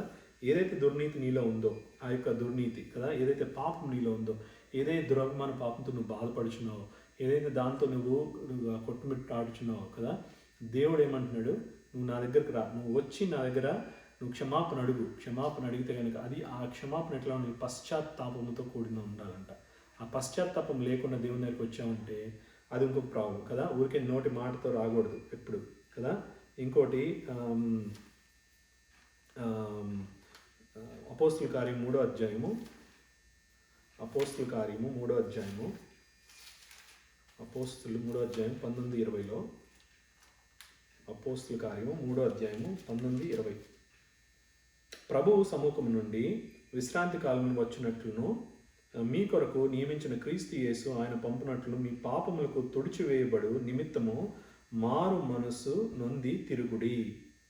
దేవుడు చూడండి చక్కగా రాస్తా ఉన్నాడుగా, మారు మనసు నొంది తిరుగుడి కదా. మీరు మారు మనసు పొంది ఆయన వైపు తిరగమంటా ఉన్నాడు కదా. ఈ పాపములు ఏదైతే ఉన్నాయో, దురభిమాన పాపం కావచ్చు, అజ్ఞానంతో కూడిన పాపం కావచ్చు, ఏదైనా కావచ్చు కదా, ఏమంటున్నాడు, మీరు ఆ పాపం తెలుసుకొని ఆయన వైపు తిరగండి. ఆయన వైపు తిరిగితే, ఏదైతే ఈ మారు మనసు పొంది తిరిగితే కనుక ఆయన మీకు మార్గం తెలుపుతానంటున్నాడు కదా. అది మనకి దేవుడు అటువంటి దేవుడు ఉన్నాడు మనకి కదా. ఇక్కడ చూస్తే ఇంకా మళ్ళీ మనం దాని దగ్గరికి వెళ్ళకూడదంట. ఇంకా అది కూడా దేవుడు కూడా రాస్తూ ఉన్నాడు. ఇదంతా మనకి ఒక చోట కాదు, చాలా చోట్ల కూడా మనకి మళ్ళీ ఇంకోటి రాస్తూ ఉన్నాడు. ఇంకొకటి 3వ యోహాను 11 చూడండి. 3వ యోహాను 11లో ఉంది, ప్రియుడా చెడు కార్యమును గాక మంచి కార్యమును అనుసరించి నడుచుకొనుము. మేలు చేయువాడు దేవుని సంబంధి, కీడు చేయువాడు దేవుణ్ణి చూచిన వాడు కాడు కదా. 11వ వచనం ఏముంది? చెడు కార్యమును కాక మంచి కార్యమును అనుసరించి నడుచుకొనుము కదా. మేలు చేయువాడు దేవుని సంబంధి అంట, కీడు చేయువాడు దేవుని చూచేవాడు కాదంట. చూడండి, మనం ఏదైతే ఒకటి గమనించాల్సింది ఏంటంటే, ఆ పాపం ఏదైతే ఉందో నీలో, నువ్వు ఈ రోజున పశ్చాత్తాపం లేకుండా ఇంకా అదే పాపంలో ఊరికే నోటితో పశ్చాత్తాపడుతున్నావు. అంటే నోటితో అంటే ఇది ఊరికే పెదాలతో అడుగుతున్నావు, దేవా నన్ను క్షమించు అని. కానీ ఆ పశ్చాత్తాపం ఏదైతే హృదయంలో రాకుండా ఉంటుందో దేవుడు వారి కొరకు చెప్తా ఉన్నాం. ఇది ఈ వచనం కదా, ఏమంటా ఉన్నాడు? ఎవరైతే దేవుడు మంచి కార్యం చేస్తాడో వారు నా సంబంధి అంట కదా. దేవుని దగ్గరికి ఆ యొక్క మారుమనసు పొంది దేవుని దగ్గరికి వస్తారో వాళ్ళు నా సంబంధికులు. మిగతా వాళ్ళు అయితే ఎవరైతే కీడు చేస్తున్నారో, అంటే పాపంలో నిండి ఉన్నారో, పాపంలో పడి ఉన్నారో, పాపంలో జీవిస్తున్నారు ఈ రోజున, వాళ్ళు ఏంటి, దేవుడు ఏమంటా ఉన్నాడంటే వాళ్ళు దేవుని చూడరంట అసలు కదా, దేవుణ్ణి చూడరంట. మనకి ఇదంతా ఏంటంటే, అవును, చాలామందికి చాలా క్వశ్చన్స్ అనమాట. మనము దేవుణ్ణి చూస్తామా చూడమా అంటే అవన్నీ మీ యొక్క జీవితం మీద ఆధారపడి ఉంటుంది కదా. అంటే మీరు ఎలా ఈ రోజున జీవిస్తున్నారు అనేది, మీరు మీ యొక్క జనశైలి అంటే జీవన శైలి ఎలా ఉంది మీది కదా. అంటే ప్రతిరోజు మీరు దేవుని దగ్గరికి వెళ్ళి మీ యొక్క జీవితం గురించి దేవునితో మాట్లాడుతున్నారా అంటే ఆ యొక్క సంబంధం, ఆ సత్సంబంధం దేవునితో ఉండాలంట. దావీదుకున్న సంబంధం నీకు కూడా ఉండాలి కదా. దావీదుకున్న సంబంధం ఎటువంటి సంబంధం అంటే, నా హృదయానుసారి అని ఇచ్చిన సాక్ష్యం, దేవుడు ఎలా అయితే నా హృదయానుసారాన్ని ఇవ్వగలిగాడు, ఆ యొక్క సాక్ష్యాన్ని నువ్వు కూడా పొందుకోవాలి, అటువంటి సాక్ష్యం కదా. అంటే అటువంటి సాక్ష్యాన్ని పొందుకోగలిగిన జీవితం మనం జీవించాలంట దేవుని కొరకు. అంటే ఆ మారు మనసు నుంచి మన జీవన శైలి ఎలా మార్పు చెందాలో దేవుడు రాస్తూ ఉన్నాడు కదా. ఇంకా ఈ పాపం నుంచి పాపం ఏదైతే మనలో ఉందో అది తెలుసుకొని దాని గురించి పశ్చాత్తాపడి దాని నుంచి దూరంగా నడవాలంట కదా. దాని నుంచి దూరంగా నడవాలంటా ఉన్నాడు కదా. అదే మనకి ఇక్కడ ఆ యొక్క 3వ యోహాను 11వ వచనంలో చెప్తుంది కదా. ఆ యొక్క పాపం ఏదైతే ఉందో దానికి దూరంగా ఉండమంటున్నాడు కదా. ఇంకా రోమీయులకు రాసిన పత్రిక 12వ అధ్యాయం 9వ వచనంలో చూస్తే, రోమీయులకు రాసిన పత్రిక 12వ అధ్యాయము 9వ వచనం చూస్తే, మీ ప్రేమ నిష్కపటమైనదై ఉండవలను, చెడ్డదాని నసహించుకొని మంచిదాన్ని హత్తుకొని ఉండుడి కదా. చెడ్డది ఏదైతే ఉందో అసహించుకోవాలంటది, మంచిది ఏదైతే ఉందో దాన్ని హత్తుకోవాలంట కదా. అటువంటి వారి మళ్ళీ ఉండాలంట మనం. ఎందుకంటే మనము అసహించుకోవాలి. మీరు చాలామంది అసహించుకోవడంలో కొన్ని విషయాల్లో కొంతమంది ఏదన్నా సరిగ్గా మీతో ప్రవర్తించకపోయినా, లేకపోతే మీ గురించి ఎవరన్నా చెడుగా మాట్లాడినా సరే, మనకి ఏంటంటే మెయిన్గా వచ్చేది అసహ్యం కదా. కొంతమంది అంత ఇష్టం లేకపోయినా మీ గురించి తప్పుగా పక్కన వాళ్ళ దగ్గరికి వెళ్ళి తప్పుగా మాట్లాడినప్పుడు, వారిని చూసినప్పుడు మనకి ఏంటంటే ఏదో ఒక తెలియని అసహ్యం అనమాట. వాళ్ళంటే ఇష్టం ఉండదు కదా. దేవుడు వారి గురించి కూడా ఇక్కడ క్లియర్గా రాస్తూ ఉన్నాడు. ఎందుకంటే దేవుడు ఒకటే ఏంటంటే, మన యొక్క శత్రువుల్ని బట్టి కూడా వారిని కూడా మనము ప్రేమించాలంట కదా. ఈ రోమీయులకు రాసిన పత్రిక 12:9 కూడా అదే రాయబడి ఉంది కదా. మనకి వేరే వాళ్ళకి ఒక తేడా ఉండాలి కదా. దేవుడు అందుకని ఇక్కడ రాస్తూ ఉన్నాడు, మనం ఏదైతే జీవితం జీవిస్తున్నామో మనకి ఇక్కడ తేడా అంటే, మీ ప్రేమ నిష్కపటమై ఉండాలంట కదా. ఆ నిష్కపటమైన ప్రేమ ఏదైతే ఉందో అది నీలో నువ్వు కనబరచాలి. ఎవరికైనా, నీ శత్రువుకైనా సరే, ఇంట్లో నీ ఇంట్లో ఉన్న నీ పిల్లలకైనా సరే, అది ఆ నిష్కపటమైన ప్రేమ వాళ్ళు చూడాలంట. ఆ శత్రువులైనా చూడాలంట నువ్వు కదా. అటువంటి వాళ్ళకి చూడండి, చెడునైతే అసహించుకోవాలంట, కానీ మంచిదాన్ని హత్తుకొని ఉండాలంట కదా. దేవుడు చాలా క్లియర్గా చెప్తున్నాడు కదా, నువ్వు దూరంగా ఉండమంటున్నాడు. మెయిన్గా ఆ యొక్క పాపం ఏదైతే ఉందో, నువ్వు ముందైతే ఫస్ట్ అదేంటో తెలుసుకోను నీలో. అది దురభిమాన పాపమా, అది అజ్ఞానంతో కూడిన పాపమా, అది తెలుసుకోవాలి నువ్వు. అది తెలుసుకున్న తర్వాత దేవుని దగ్గరికి వెళ్ళి ప్రాయశ్చిత్తపడి అదే ప్రార్థనలో గడిపిన తర్వాత దేవుడు ఏమంటా ఉన్నాడు, నువ్వు దాని గురించి ప్రాయశ్చిత్తపడు, దాని తర్వాత దాని నుంచి దూరంగా వెళ్ళు, అసలు దాని గురించి ఆలోచించు, దానికి నీకు నాకు అయితే ఆ యొక్క మనకి ఆ యొక్క దానికి దూరంగా వెళ్ళటం కానీ దేవుని లాంటి వాడికి ఏమైంది ఆ యొక్క శోధన కదా, సైతాన్ శోధన. మనం 4వ అధ్యాయంలో 3వ అధ్యాయంలో చూస్తే సైతాన్ శోధన పెట్టింది కదా దేవుణ్ణి. మనకి కూడా అలాంటి శోధనలు చాలా వస్తాయి కదా. అలాంటి శోధనలు వచ్చినప్పుడు దానికి దూరంగా వెళ్ళిపోవాలి. నువ్వు కనుక దాన్ని ఎదుర్కొనలేకపోతే, మన దేవుడు అయితే ఎదుర్కొన్నాడు, అలా ఎదుర్కొనలేని పరిస్థితులు అయితే మనకుంటే దానికి దూరంగా పరిగెత్తమంటున్నాడు కదా, వాక్యంలో కూడా ఉంది. నువ్వు కనుక ఆ యొక్క ఆ శోధనలు నువ్వు తట్టుకోలేకపోతే కనుక దానికి దూరంగా పరిగెత్తు, ఆ పాపం దూరంగా పరిగెత్తు కదా. ఎట్లా అని చెప్పి అనుకుంటా ఉన్నాను. దానికి చాలాసార్లు మార్గంలో అయితే తెరవబడతాయంట. నీ యొక్క దేవుని యొక్క ఆత్మ నీలో ఏం చేస్తుందంటే నీకు చూపిస్తూ ఉంటుంది, ఇది కాదు, ఈ పాపం నువ్వు చేయొద్దు, నువ్వు దూరంగా పారిపో, ఇది నీ దారి, ఇది నువ్వు ఇటు నుంచి వెళ్ళిపో అని చెప్పి చెప్తా ఉంటే లేదు అని చెప్పి పక్క నుంచి ఇంకొక మాట వినిపిస్తూ ఉంటుంది. ఏంటి, కాదు చెయ్యొచ్చు, ఏం కాదులే చెయ్యొచ్చు, ఒక్కసారి చేయొచ్చు కానీ అని చెప్పి వెనకాల తరుగుతూ ఉంటారు. అది స్నేహితులైనా అవ్వచ్చు, లేకపోతే వెనకాల నుంచి ఎవరైనా వేరేదైనా ఒక శబ్దం వినిపించచ్చు కదా. కానీ దేవుని యొక్క ఆత్మ ఏం చెప్తుందంటే దాని జోలికి వెళ్ళొద్దు, నువ్వు ఇటుపైకి వెళ్ళు అని చెప్పి దారి చూపిస్తూ ఉంటుంది కదా. అలా మనము శోధనకు దూరంగా కూడా వెళ్ళాలంట. మనం పాపాన్ని కూడా అసహ్యించుకోవాలంట. రోమియోలు రాసిన పత్రిక 12:9 చెప్పినట్టు కదా. అండ్ ఇంకా ఏంటంటే, ఇంకా హెబ్రీయులకు రాసిన పత్రిక 12:1 హెబ్రీయులకు రాసిన పత్రిక 12:1 హెబ్రీయులకు రాసిన పత్రిక 12:1 ఇంత గొప్ప సాక్షి సమూహము మేఘము వలె మనల్ని ఆవరించి ఉన్నందున మనము కూడా ప్రతి భారమును సులువుగా చిక్కుల బెట్టు పాపమును విడిచిపెట్టి విశ్వాసమునకు కర్తయు దాన్ని కొనసాగించువాడునైన యేసు వైపు చూచుచు మన ఎదుట ఉంచబడిన పందెములో ఓపికతో పరిగెత్తుతము. ఆయన తన ఎదుట ఉంచబడిన ఆనందము కొరకై అవమానమును నిర్లక్ష్యము పెట్టి సిలువను సహించి దేవుని సింహాసనం యొక్క కుడి పార్శ్వమున ఆసీనుడై ఉన్నాడు. చూడండి, ఇక్కడ దేవుడు ఎంత చక్కగా ఇక్కడ ఈ 2వ హెబ్రీయులకు రాసిన 12వ అధ్యాయంలో రాస్తూ ఉన్నాడు కదా. ఎంత సులువుగా ఆ యొక్క చిక్కులు ఏదైతే ఉన్నాయో అన్నిటినీ పక్కన పెట్టేశాడంట కదా. అన్నిటినీ పాపమును విడిచిపెట్టి విశ్వాసమును కర్తయు కొనసాగించబడి వాడై యేసు వైపు చూచు మన ఎదుట ఉంచబడిన పందెములో ఓపికతో పరిగెత్తాలంట. అది ఆ ఓపిక నీలో నాలో ఉండాలి కదా. పాపమును సహించేటప్పుడు, పాపం నీకు నీ మీదకి నీ వ్యతిరేకంగా వస్తున్నప్పుడు నువ్వు ఏం చేయాలంటే ఓపికతో కూడా సహించాలి. వీటన్నిటికీ మనకేంటంటే మనం చూడాల్సింది ఒకటే, ఈ మనలో ఉన్న పాపము ఏంటి ఇంకా పోలేదు, దేవునికి ఇంకా దేవుని అడుగుతా ఉన్నాను, ఎట్లా ఇది ఎన్ని రోజులైనా సరే దేవుని దగ్గరికి వెళ్ళినా సరే పోవట్లేదు అని చెప్పి అనుకుంటూ ఉంటాం. కానీ నువ్వు కూడా ఏంటంటే ఓపికతో దేవుని యొక్క సమాధానం కొరకు, దేవుని యొక్క కార్యం కొరకు వేచి ఉండాలి. అప్పటి వరకు ప్రార్థిస్తూనే ఉండాలి. ఆ యొక్క పాపము ఆ కార్యం జరుగుతుంది, ఆ కార్యం జరుగుతుంది అనమాట. నీ యొక్క జీవితంలో దేవుని దగ్గరికి నిజంగా నువ్వు దేవుని దగ్గరికి వెళ్ళినప్పుడు పాపం కొరకు దేవుడు కార్యం చేస్తాడు నీ జీవితంలో. అది మనం చూడాలి కదా. ఇంకొకటి,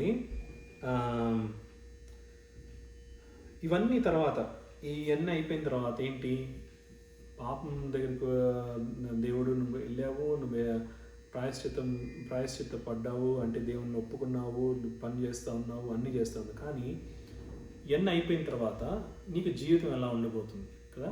నీకు జీవితం ఎలా ఉండబోతుంది, ఇవి మనం మాట్లాడుకున్నంత 2 విషయాలు మెయిన్ గుర్తుపెట్టుకోవాల్సిన మన జీవితంలో. పాపము, అజ్ఞానంతో కూడిన పాపం, అజ్ఞానం యొక్క పాపము, దురభిమాన పాపం. ఈ 2 పాపములు మీలో ఉన్నాయా లేదా అంటే, దురభిమాన పాపం అనేది ఇంకా భయంకరమైన పాపం. అది క్రైస్తవులకు మాత్రమే తెలుసు. మీరు క్రైస్తవులు కాబట్టి మీకు ఈ యొక్క దురభిమాన పాపం గురించి చెప్పాను. అజ్ఞానంతో కూడిన పాపం, కొంతమంది క్రైస్తవులు కొన్ని పాపం అని తెలియకపోవచ్చు, వాళ్ళు అది దేవునికి వారికి మాత్రమే తెలుసు. అది వారి అజ్ఞానంతో చేశారా లేకపోతే దురభిమానం కొద్దీ చేశారా అనేది వాళ్ళు దేవునికి వారికి మధ్య ఉన్నది. సో ఈ 2 విషయాలు మాత్రం, ఈ 2 రకమైన పాపములు మాత్రం మీరు స్పష్టంగా మీకు తెలియాలి. మీకు తెలుసుకోవాలి, మీకు జీవితంలో మీరు ఇలా ఉన్నారు, నా పరిస్థితి ఇది అని మీకు తెలియటం కోసం చెప్పాము. దేవుడు కూడా అదే ఇక్కడ మాట్లాడుతూ ఉన్నాడు. కానీ దేవుడు ఇంకా మిమ్మల్ని బలపరచడానికి దేవుడు ఇంకా వాక్యం ఇక్కడ ఇస్తూ ఉన్నాడు. చూడండి, అపోస్తుల కార్యము 10వ అధ్యాయము 38వ వచనం. అపోస్తుల కార్యము 10వ అధ్యాయము 43వ వచనం.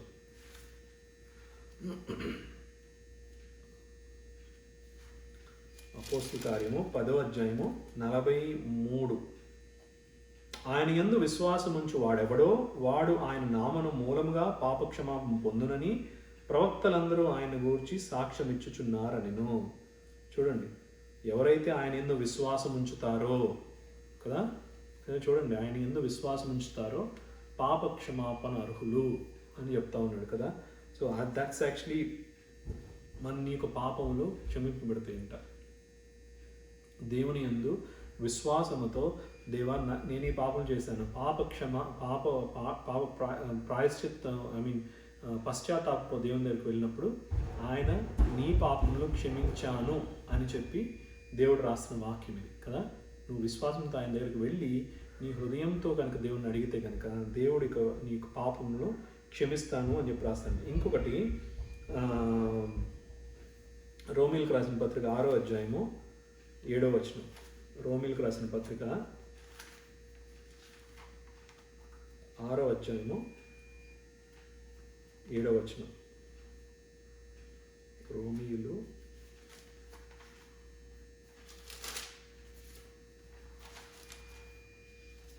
6వ అధ్యాయము 7వ వచనం. చనిపోయిన వాడు పాప విముక్తుడని తీర్పు పొంది ఉన్నాడు కదా.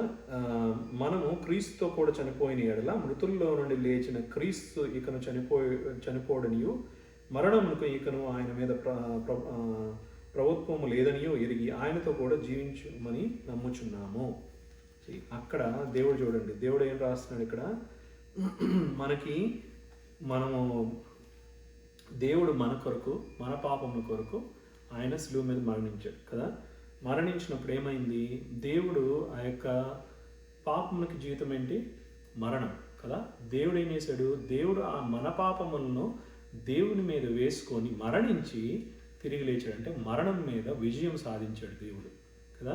మరణం మీద జయము అంటే మన పాపముల మీద జయం సాధించాడు దేవుడు కదా. సో అంటే ఏంటంటే మనల్ని దేవుడు ఎలాగైతే దేవుడు చనిపోయి లెగిశాడో అలాగే మనము దేవుణ్ణి నమ్ముకున్నప్పుడు మనల్ని కూడా మనం చనిపోయినప్పుడు తిరిగి లేపుతాడంట దేవుడు.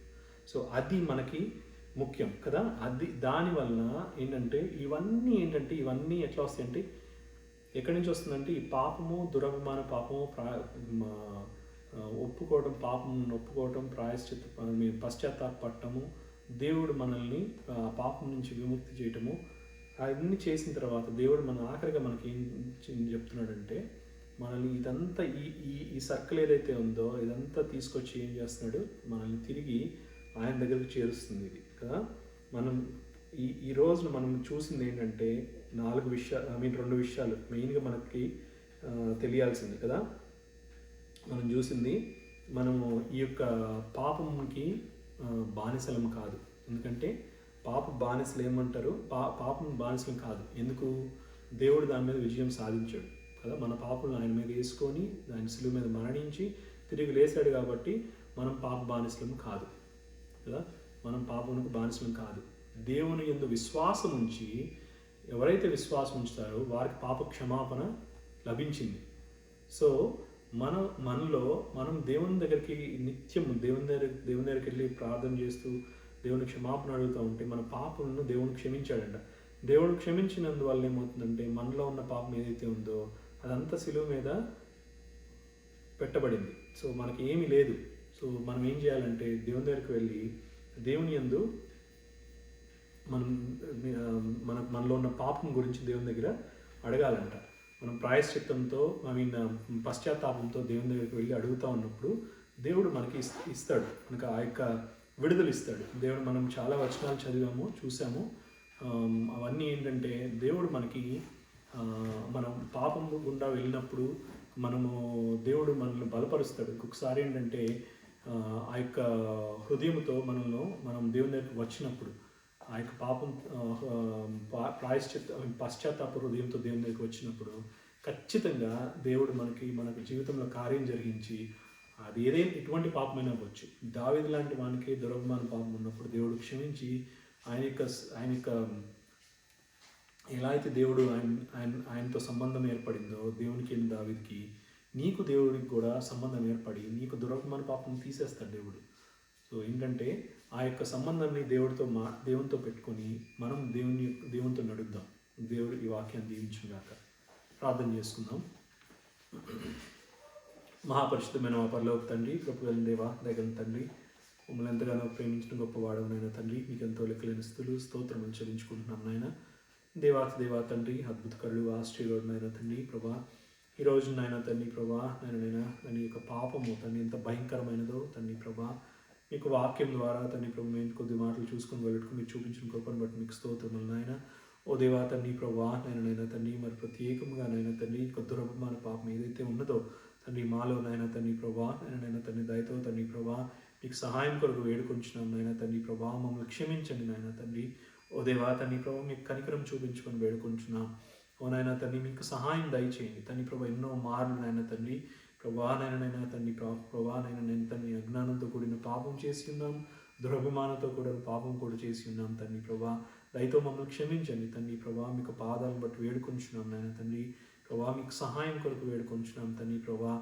నాయన తండ్రి మా పాపమును తండ్రి ప్రభా క్షమించేవాడు నీవు నాయన తండ్రి ప్రభా. మమ్మల్ని తోసివేయవాడు కాదు నాయన తండ్రి ప్రభా. మీకు సహాయం దయచేయండి వేడుకొంచున్నాం. మీరే మీ కృప చూపించి తండ్రి ప్రభా మీకు సహాయం దయచేయమని మమ్మల్ని ముందుకు నడిపించమని మరి ప్రత్యేకంగా తండ్రి ప్రభా, దేవా తండ్రి ప్రభా, నేను అందరికీ తండ్రి ప్రభా, ప్రతి ఒక్కరికి నాయన తండ్రి ప్రభా, సంఘంలో ఉంటున్న ప్రతి ఒక్కరికి నాయన తండ్రి ప్రభా, నేను ఉంటున్న అవసరతలు అక్కర్లు నాయన తండ్రి యొక్క సమయాల్లో నాయన తండ్రి మరి ప్రత్యేకంగా తండ్రి ప్రభా పరిస్థితులు తండ్రి ప్రభా బయట ఎంతో భయంకరంగా ఉంటుండగా నాయన తండ్రి ప్రభా మీ సహాయం కొరకు వేడుకొంచున్నాను. నీ యొక్క బిడ్డలు నాయన తండ్రి ప్రభా, నేను ప్రతి ఒక్క అవసరతను అక్కరను నాయన తండ్రి మీరే తీర్చమని వేడుకొంచున్నాను తండ్రి ప్రభా. మా యొక్క సహాయకుడివై ఉన్నావు నాయన తండ్రి, మీకు స్తోత్రములు చెల్లించుకుంటున్నాం. మమ్మల్ని ముందుకు నడిపించండి తండ్రి. మీ యొక్క వాక్యంలోనూ తండ్రి ప్రభా మిమ్మల్ని హత్తుకొని మిమ్మల్ని ఆనుకొని తండ్రి జీవించే జీవితాలను మాకు దయచేయమని వేడుకొంచున్నాం నాయన తండ్రి ప్రభా. మీరే మీ సహాయం దయచేయండి తండ్రి ప్రభా. ఎన్నో మార్లు నాయన తండ్రి ప్రభా, ఆయన యొక్క తన పాపంలో తను పడి ఉన్నప్పుడు నాయన తండ్రి మమ్మల్ని తండ్రి ప్రభా మీ యొక్క చేయి పట్టుకొని మమ్మల్ని నడిపించిన గొప్ప దేవుడు నాయన తండ్రి ప్రభా. మమ్మల్ని ముందుకు నడిపిస్తున్నవాడు తండ్రి ప్రభా. మీకు సహాయం దయచేయండి తండ్రి ప్రభా. మా యొక్క పిల్లలను తండ్రి ప్రభా, నేను తండ్రి మా యొక్క రక్త సంబంధికులను తండ్రి ప్రభా, నేను మీకు మీ సహాయం దయచేయమని వేడుకుంటున్నాం. మరి ప్రత్యేకంగా తండ్రి మాలో ఉన్న పాపం తండ్రి ప్రభా మీ చేతులకు అప్పగించు, మా యొక్క దురభిమాన పాపాన్ని మీ చేతులకు అప్పగించుకుంటున్నాం తండ్రి ప్రభా. మీరే తోడయండి తండ్రి ప్రభా. వాటిని తండ్రి ప్రభా దాన్ని మీ అందు పెడుతున్నాం నేను తండ్రి ప్రభా. వాటిని మాలో తీసివేయమని వేడుకుంటున్నాం తండ్రి. మేమైతే మాకైతే తండ్రి సాధ్యం కాదు నాయన తండ్రి ప్రభా. మీరే మీ కృప చూపించండి, మీరే తోడయండి. మీకు సహాయం కొరకు వేడుకొంచు యేసయ్య నామములో అడిగి వేడుకొంచున్నాం పరమ తండ్రి. Amen. May God bless you. Thank you.